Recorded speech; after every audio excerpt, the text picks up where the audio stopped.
Fala pessoal, tudo bem? Então, estou aqui para abordar hoje a doutrina do Espírito Santo, parte 8. E hoje eu quero começar com uma pergunta. Uma vez salvo, salvo para sempre? Você já ouviu essa pergunta? Um cristão pode perder a salvação?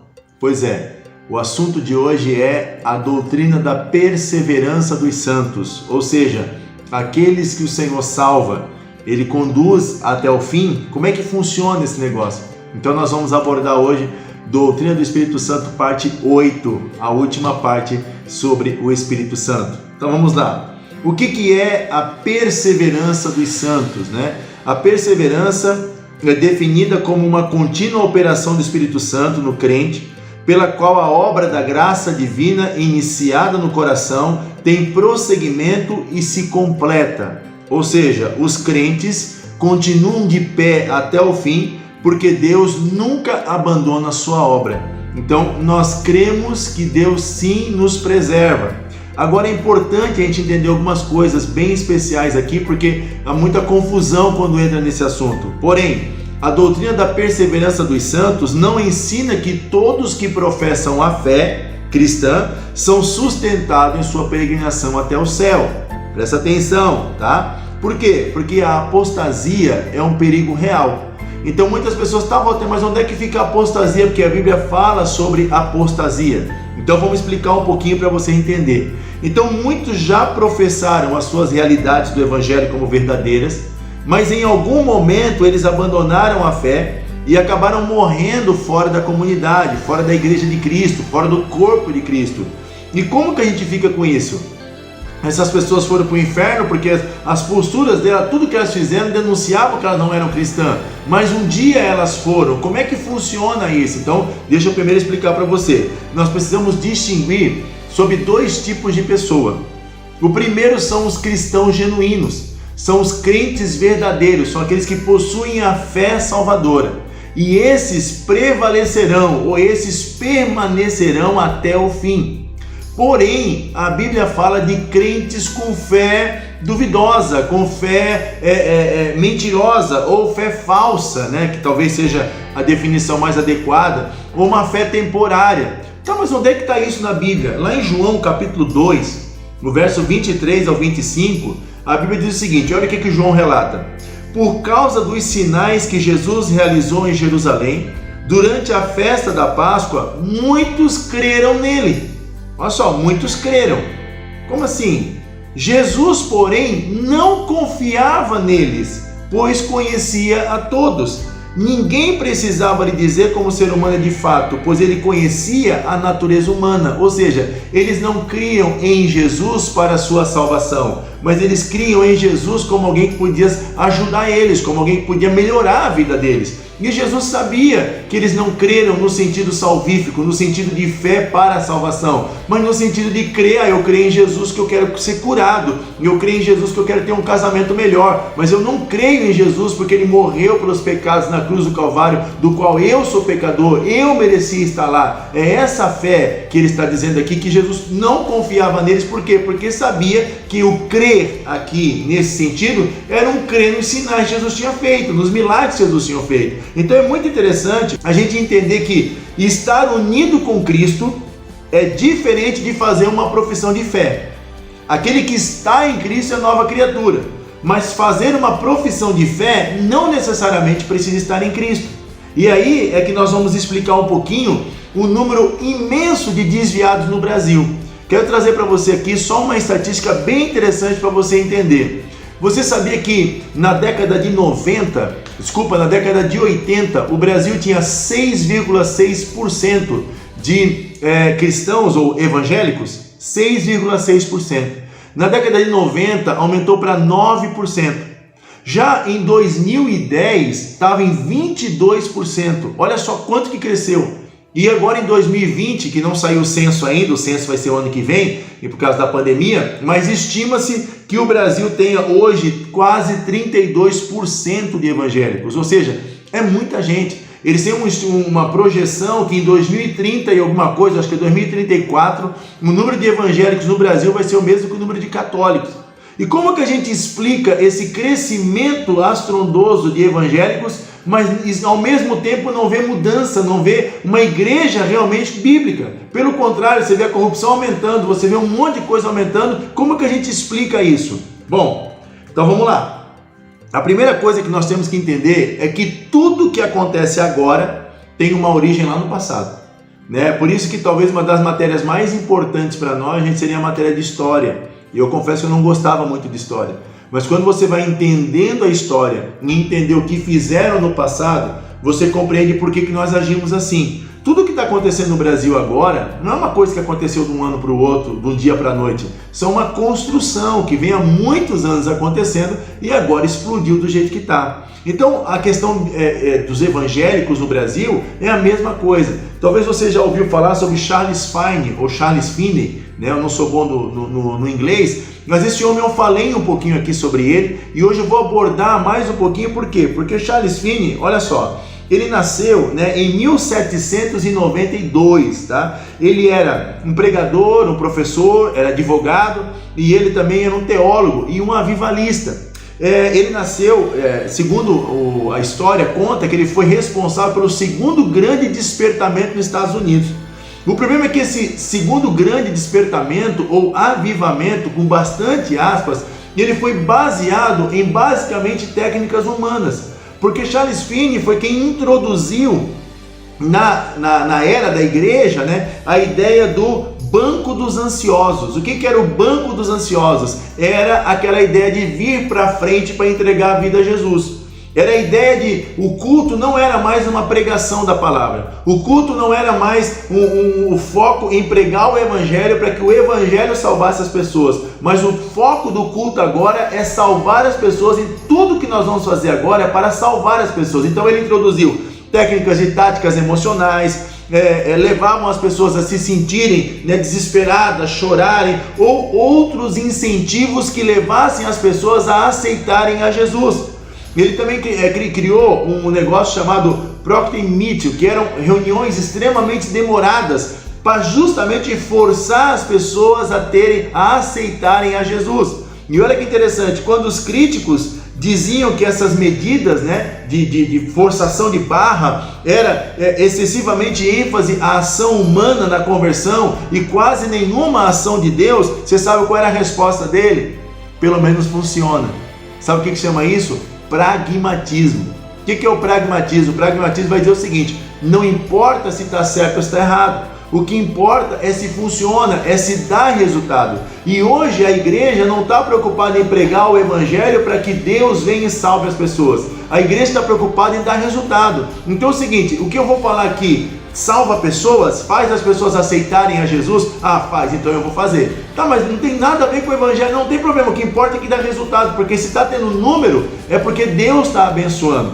E aí você percebe que isso veio lá no final do século XVIII, perceba que 1792, 1800, né, ele começou esse despertamento. Então você percebe que isso, as igrejas americanas no final do século XIX para o século XX, na virada, no que aconteceu? Vieram vários movimentos. E dentre esses movimentos vieram os movimentos de igrejas em crescimento, ou de crescimentos de igreja, né? Com o foco que a igreja tem que crescer. E o que aconteceu? Eles vieram com esse método do Charles Finney. E esse método invadiu o Brasil. Quem hoje não vai no culto, né, repete a oração comigo, né? Você tem que repetir a oração a igreja inteira. Por que a igreja inteira tem que repetir a oração? Para mentir. Por quê? Porque o propósito é que alguma pessoa aceite a Jesus. E por que ele fazia isso? Porque ele acreditava que a salvação era uma decisão da pessoa. Não era o Espírito Santo que agia, mas era uma decisão da pessoa. Finney acreditava que Jesus não morreu pelos pecados das pessoas, mas morreu por uma causa. O avivamento de Finney não era um avivamento espiritual, mas era um avivamento moral. Por isso que o foco dele era sempre na moralidade. E se você olhar hoje, o foco dessas igrejas que estão em crescimento, né, que querem crescer e fazem de tudo para crescer, não pela palavra de Deus, mas pelos métodos, o que elas fazem? Elas fazem os cultos, né, totalmente voltado para os visitantes. E o que mais que ela faz? Ela também trabalha muito a moralidade, a questão do legalismo. Essas igrejas são muito legalistas, e torna o negócio de Deus e do diabo, e nós já falamos aqui sobre graça comum. Então por quê? Justamente para poder fazer com que as pessoas permaneçam. Por quê? Porque o movimento não é um movimento espiritual, ele é um movimento moral, e por trás desse movimento moral está a força humana. Por isso que para Finney o avivamento dependia do homem e não dependia de Deus. Então, se você olhar, o que nós vimos nos últimos anos no Brasil não tem absolutamente nada a ver com avivamento, não tem absolutamente nada a ver com despertamento. O que tem é com barulho, o que tem é foco nas emoções, é foco no resultado, no método. Tá dando gente? Então vamos fazer. As pessoas estão curtindo? Então vamos fazer. Tá, mas isso aqui não tem a ver com o evangelho. Não, mas o evangelho não importa, o que importa é que dá resultado. E o que acontece? As pessoas são medidas pelo resultado, e a Bíblia diz que nós não seremos medidos, principalmente os pastores, pelo resultado, mas seremos medidos pela fidelidade à palavra de Deus. Então o que me assusta é que nós negociamos a fidelidade a Deus com o resultado do número de pessoas que nós queremos entregar para Deus, mas isso não faz sentido. Por quê? Porque se a salvação é algo que Deus faz, é um milagre, então naturalmente a nossa parte nesse processo é pregar o evangelho. Porém, essas comunidades, por isso que muitas pessoas vão falar o tempo inteiro sobre perder salvação, perder salvação, perder salvação. Por quê? Porque a base da salvação para elas não é Jesus. A base da salvação para elas é um homem. Então, se eu conquisto a salvação, eu também posso perder a salvação. Quando o falecido Russell Shedd, o falecido Russell Shedd, quando ele era questionado sobre isso, quando perguntava para ele, seu Russell, quem uma vez salvo para sempre? E ele dizia para assim, eu lembro que ele dizia assim: depende de quem te salvou. Se Jesus salvou você, você é salvo para sempre. Agora, se foi você quem se salvou, então você pode perder também, porque na realidade você nunca foi salvo. Então você percebe que coisa tremenda quando a gente volta para o evangelho, quando você tira o homem do foco. O que tem esse despertamento, esses avivamentos? É tudo o homem no foco, porque nós vamos fazer, porque nós vamos fazer, e despertamento não se produz, avivamento não se produz. Avivamento vem do Todo-Poderoso, vem quando Ele quer. Nós, claro, devemos fazer nossa parte, buscar Deus, orar, ter nossa intimidade com Deus, mas quem gera é Deus, quem gera vida é Ele, e Ele gera vida espiritual também. Então tá, Walter, beleza, entendi essa confusão que veio para o Brasil e tal, mas e sobre a perseverança dos santos? Aonde que está na Bíblia isso? Então vamos lá. O ensino na Bíblia acerca desse assunto é bastante claro. Olha só, Romanos capítulo 8, verso 38 e 39, Paulo vai dizer o seguinte: eu estou convencido de que nem a morte, nem a vida, nem anjos, nem demônios, nem o que existe hoje, nem o que virá no futuro, nem os poderes, nem a altura, nem profundidade, nada em toda a criação jamais poderá nos separar do amor de Deus revelado em Cristo Jesus nosso Senhor.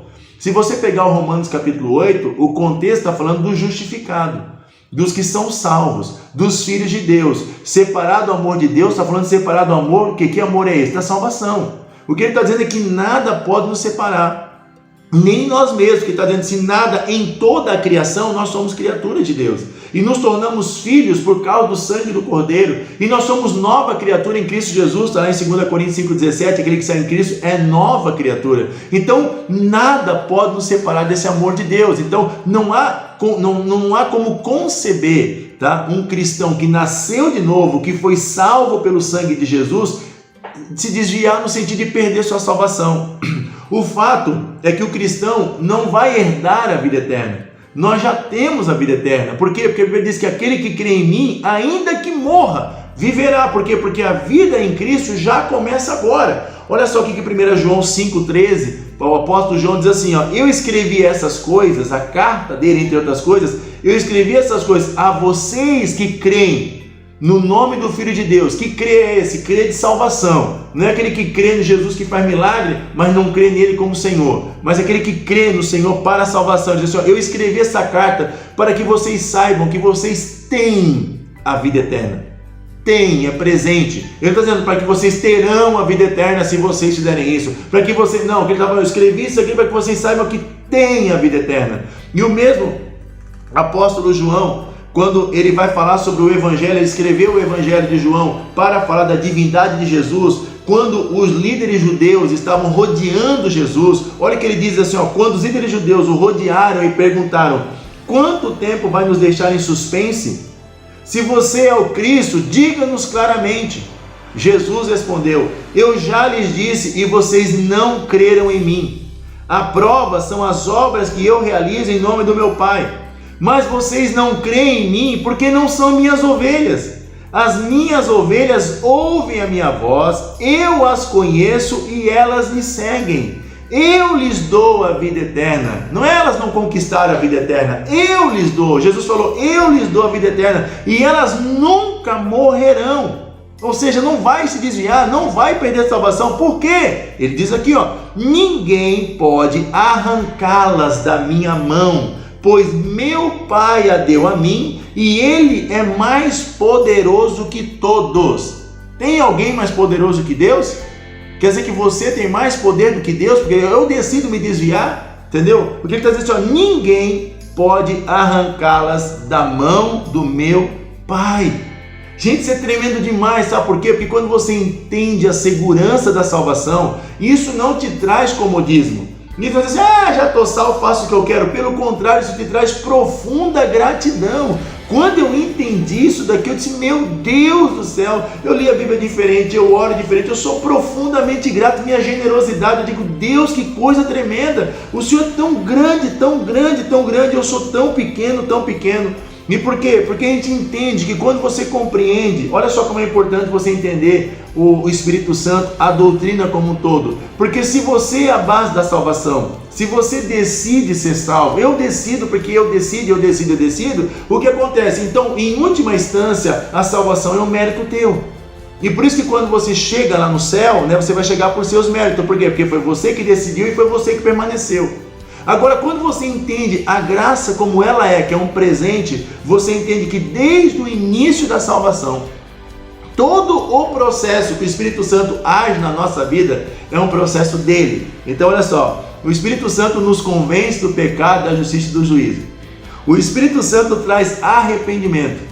O Espírito Santo produz regeneração, porque é ele que nos faz nascer de novo. O Espírito Santo nos ajuda a crescer na fé e ele nos ajuda na santificação. E por último, o Espírito Santo nos guarda para não deixar a gente desviar, não deixar a gente desanimar. Bendito seja o nome do Senhor. Por isso, conhecendo o caráter desse Deus, conhecendo o que o Espírito Santo faz na nossa vida, Paulo diz assim lá em Filipenses 1,6, que é um texto lindo demais, que diz o seguinte: eu tenho certeza. Ele está falando assim, eu imagino, eu torço, entendeu? Ele está falando, eu tenho certeza de que aquele que começou a boa obra em vocês irá completá-la até o dia de Jesus Cristo voltar. Então, se Jesus começou a obra na sua vida, se Ele te salvou, se você realmente experimentou um novo nascimento em Cristo Jesus, meu irmão, minha irmã, fica tranquilo, porque você vai até o fim. Agora, se a tua salvação foi uma salvação emocional, foi só uma salvação que não teve uma regeneração, então eu oro para que o Espírito Santo tenha misericórdia da sua vida e salve você. Terminamos aqui a doutrina do Espírito Santo e terminamos agora a parte básica da teologia.